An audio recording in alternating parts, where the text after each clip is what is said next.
અને સાથે માં ભદ્રકાલી સ્વયં શિવજીની સાથે ચાલ્યા છે.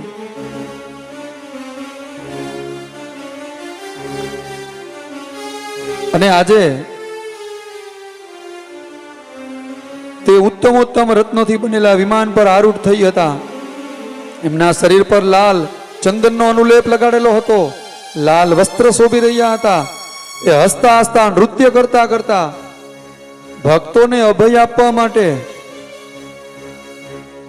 એમની 1 યોજન લાંબી ભીષણ આકારવાળી જીહ્વા એ લપલપતી હતી અને પોતાના હાથમાં શંખ, ચક્ર, ગદા, પદ્મ, ઢાલ, તલવાર, ખપ્પર આવી બધી હાથમાં શોભી રહ્યા હતા. માતાજીએ ખડગ, નક્કર ઢાલ, વૈષ્ણવ શાસ્ત્ર, નાગપાસ વગેરે પોતાના હાથમાં ધારણ કરેલા છે.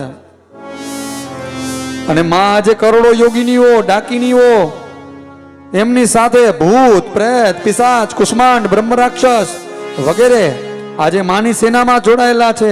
સાથે ચંદ્રશેખર પોતાના પિતા સાથે, ચંદ્રશેખરની સાથે આજે સ્કંદ ભગવાન પણ બિરાજમાન થયા છે. અને આજે શંખચૂડ સાથે પોતાની આખી સેના એકત્ર કરી અને શંખચૂડ સાથે લડી લેવા આગળ વધ્યા છે. પહેલી બાજુ જ્યારે શિવદૂત પ્રતાપી શંખચૂડ મહેલની અંદર જઈને તુલસીને બધી વાતો સંભળાવે છે. આ બાજુ બધા દેવતાઓએ, માતાજીએ બધાએ તૈયારી કરી છે અને શંખચૂડ હવે પોતાની પત્ની એટલે કે તુલસીને બધી વાત કરે છે. અને શંખચૂડ યુદ્ધ માટે તૈયાર થયો છે. અને શંખચૂડ કહે છે કે હું યુદ્ધ માટે અવશ્ય જઈશ, હું તૈયાર છું યુદ્ધ કરવા માટે, તું મને એ માટે આજ્ઞા આપ. આમ કહીને જ્ઞાનીએ પોતાની પ્રિયાને કહ્યું છે, સમજાવી છે. બ્રહ્મ મુહૂર્તમાં ઉઠી પોતાનું કર્મ પૂરું કરી અને ઘણું બધું દાન આપ્યું છે.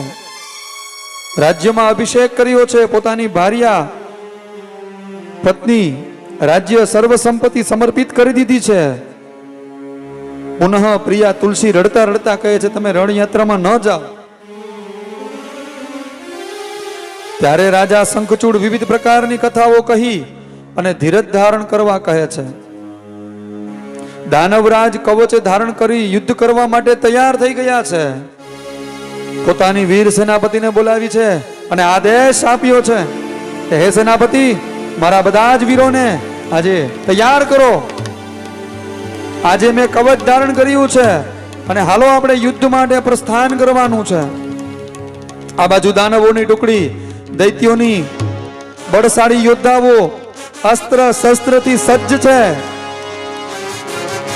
કરોડો પ્રકારના પરાક્રમને પ્રગટ કરનારા એવા અસુરો છે. એમના 50 કુળ છે અને દેવો સામે પક્ષપાતી શંભુ સાથે યુદ્ધ કરવા માટે ચાલો તૈયાર થઈ જાઓ. શંભુ સાથે ટક્કર લેવાની છે. આજે કાલકે, મોરિયો, દોરહદો, કાલકાને પણ મારી આજ્ઞા છે એ સંભળાવી દો કે જાઓ આપણે રુદ્ર સાથે સંગ્રામ કરવાનું છે. મહાબલી દાનવેન્દ્ર શંખચૂડે તો સહસ્ત્ર પ્રકારની પોતાની સેના બોલાવી છે. અને આની સેનામાં કોઈ નબળા ન હતા. યુદ્ધ શાસ્ત્રમાં નિપુણ, મહાવીર, રણભૂમિમાં રથીઓના પણ અગ્રણ્ય. અને દાનવરાજ 3 લાખ અક્ષોહિણી સેના લઈ અને શાસન કરતા હતા. અને એ પણ વિમાન ઉપર આરૂઢ થયા છે. પુષ્પભદ્રા નદીના કિનારે આવી પહોંચ્યા છે, જે પુણ્યક્ષેત્ર કપિલનું સ્થાન હતું, ત્યાં આવ્યા છે.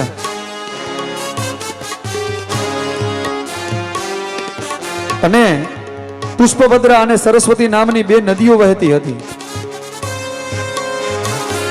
પુષ્પભદ્રા સરસ્વતી સાથે હિમાલયથી નીકળી છે અને ગૌતમ પર્વતની ડાબી બાજુએ સમુદ્રના જયમાં પડે છે. પહેલા શિવજી પાસે એક દાનવેશ્વર દૂત રૂપે મોકલ્યો છે. હે શિવજી, યુદ્ધ ન કરવા કહ્યું છે. શિવજીએ દેવતાઓનું રાજ્ય પાછું આપી દેવા કહ્યું છે.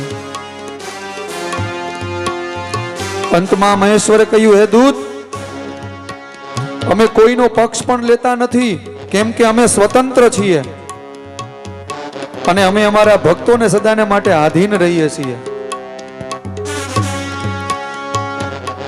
પહેલો પ્રલય સમુદ્રમાં શ્રી હરિએ દૈત્ય શ્રેષ્ઠ મધુકૈટભને પણ યુદ્ધ થયું હતું. જેવી રીતે પ્રહલાદને કારણે હિરણ્યકશ્યપુનો વધ કર્યો હતો. પહેલા મેં જે ત્રિપુરોની સાથે યુદ્ધ કરી એને ભસ્મ કરી દીધા હતા, એવી જ રીતે દેવોની પ્રાર્થનાને લીધે પૂર્વકાળમાં જગત જનની જે શુંભ આદિ દૈત્યો સાથે યુદ્ધ કર્યું હતું, જેમાં એમણે દૈત્યોનો વધ કરી નાખ્યો હતો. દેવતાઓ શ્રી હરિના શરણે આવ્યા હતા. બ્રહ્મા, વિષ્ણુ વગેરે દેવતાઓ વશીભૂત થયા હતા. કેમ કે હું ઈશ્વર છું, માટે તમે જાઓ, શંખચૂડને મારી વાત કહી દો અને જે ઉચિત સમજશે એવું આપણે કરશું. મારે તો દેવતાઓનું જ કાર્ય કરવું છે. ત્યારે શંખચૂડનો તે દૂત ઉઠ્યો અને એમની પાસે ચાલ્યો ગયો છે. ત્યારે શંખચૂડ પાસે જઈ અને વિસ્તારપૂર્વક શિવજીના વચન સંભળાવ્યા છે. દાનવરાજ શંખચૂડ પણ પ્રસન્નતાપૂર્વક યુદ્ધનો અંગીકાર કરી લીધો છે અને મંત્રીઓ સહિત પોતાના રથ પર બેઠો છે. ભગવાન શિવજીએ તત્કાળ પોતાની સેનાઓને કીધું છે, હવે આગળ ચાલો. શીઘ્ર જ યુદ્ધનો આરંભ થઈ ગયો છે. એ જ સમયે વિવિધ પ્રકારના રણવાદ્યો વાગવા લાગ્યા છે. વીરોના શબ્દોનો કોલાહલ થઈ ગયો છે અને યુદ્ધ થવા માંડ્યું છે.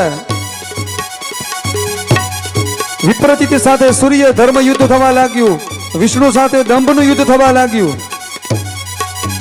ગૌકર્ણ સાથે અગ્નિ, કાલકે, કુબેર સાથે મય, વિશ્વકર્મા સાથે ભયંકર મૃત્યુ કરવા યુદ્ધ કરવા લાગ્યા છે.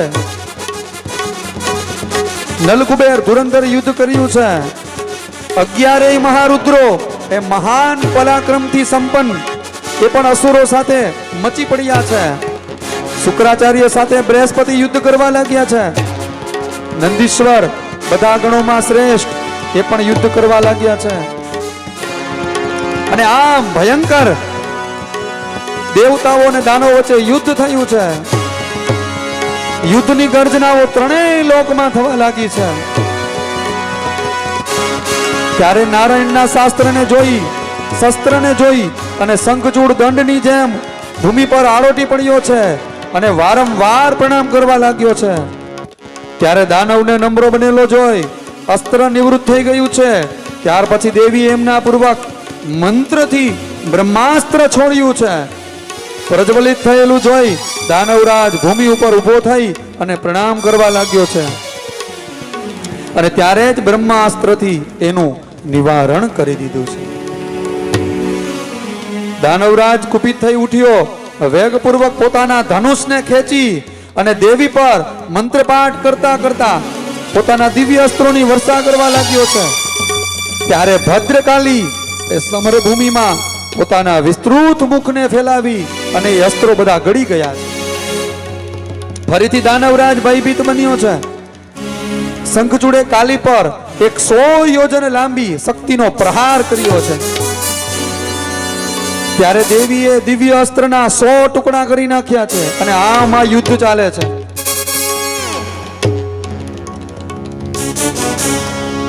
ભયંકર યુદ્ધ ચાલી રહ્યું છે. ત્યારે હવે રણભૂમિમાં સિંહનાદ કરનારા 1.5 લાખ દાનવેન્દ્ર હજુ બચીને રહી ગયા છે. દાનવેન્દ્ર,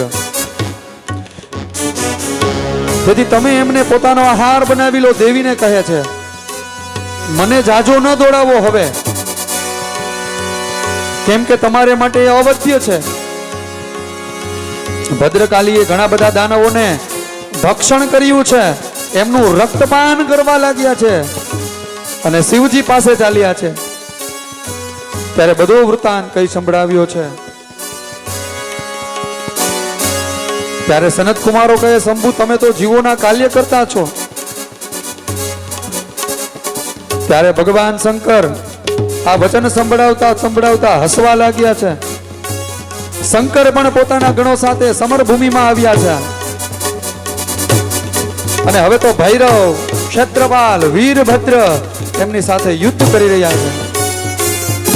અને હવે મહેશ્વરે વીરભદ્રનું રૂપ ધારણ કર્યું છે. અને એ જ સમયે રુદ્રની શોભા એ ઘણી બધી શોભાયમાન હતી.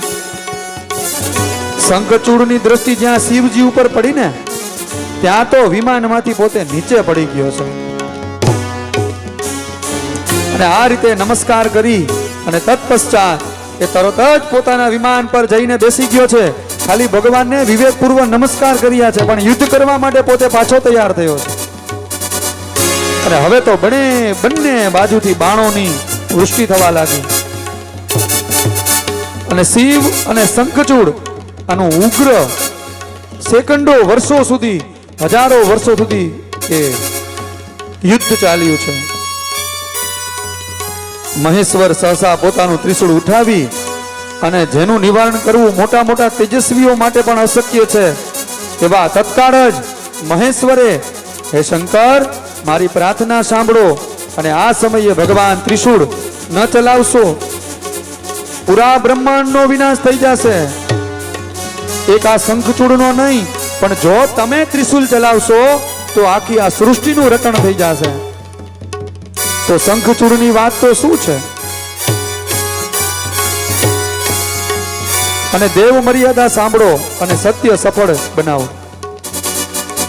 ત્યારે જ્યાં સુધી શંખચૂડના હાથમાં શ્રી હરિનું ઉગ્ર કવચ છે ને, ત્યાં સુધી એની પતિવ્રતા પત્નીનું સતીત્વ અખંડ રહેશે.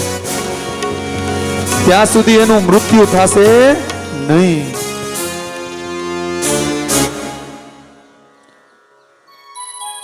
શું કીધું? કે જો ભગવાન શંકર તમે ત્રિશૂલ ચલાવશો ને, તો આ એક શંખચૂડ નહીં, પણ આખી સૃષ્ટિ બધાનો વિનાશ થઈ જશે ભગવાન. માટે તમે દેવ મર્યાદામાં રહી અને સાંભળો. જ્યાં સુધી શંખચૂડ પાસે હરિએ આપેલું ઉગ્ર કવચ એમને ધારણ કરેલું છે, અને જ્યાં સુધી એની પત્ની તુલસી એ પતિવ્રતા નારી હતી અને એનું એને બળ છે, જ્યાં સુધી તુલસીનું સતીત્વ અખંડ છે ને, ત્યાં સુધી એનો કોઈ વાળ વાંકો કરી શકશે નહીં.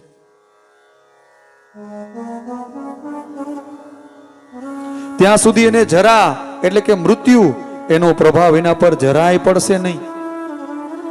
એ જગદીશ્વર શંકર બ્રહ્માના વચન સાંભળી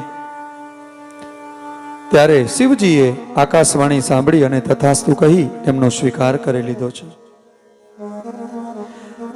અને બપોર પછી આપણે આમ આ બધી આવી કથાઓનું હજી ભગવતી તુલસી એ શાલિગ્રામ સ્વરૂપે ભગવાન નારાયણને પ્રિય થશે, અને આપણે જલંધર આખ્યાન એ પણ બપોર પછીની કથામાં આપણે શ્રવણ કરશું. કેટલા વાગ્યા? સમય થઈ ગયો છે ને? અમને તો હું અહીંયા કથામાં પછી કથા બરોબર જમી હોય એટલે પછી પણ હામું જોયું ને ત્યાં ખબર પડી ગઈ મને કે હવે માતાઓને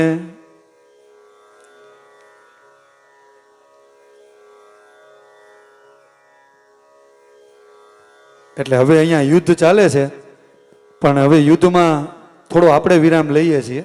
બપોર પછી આપણે બધી આવી કથાઓ જે કાંઈ પણ શિવપુરાણ અંતર્ગત જલંધર આખ્યાન અને આગળની ભગવાનની દિવ્ય કથાઓ ફરીથી આપણે એનું શ્રવણ કરીશું. આવો અત્યારની કથાને વિરામ. ઓમ નમઃ શિવાય, ઓમ નમઃ શિવાય, હર હર બોલે નમઃ શિવાય. ઓમ નમઃ શિવાય, ઓમ નમઃ શિવાય, હર હર બોલે નમઃ શિવાય. રામેશ્વરાય શિવ રામેશ્વરાય, હર હર બોલે નમઃ શિવાય.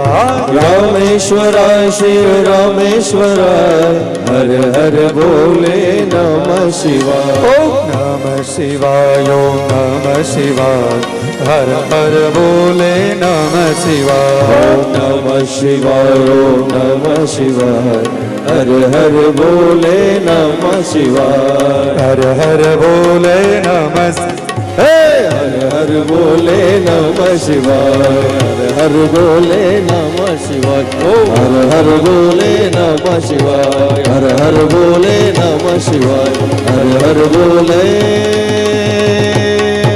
નમઃ શિવાય નમઃ પાર્વતી પતયે હર હર મહાદેવ હર જેમને પણ પોથીજીની પૂજા કરવી હોય બપોર પછીના સત્રની અંદર આપણે તુલસી વિવાહનો પ્રસંગ સંપન્ન થશે. અત્યારે જેમને દર્શન કરવા હોય બધા આવી જજો. અસ્તુ મહાદેવ.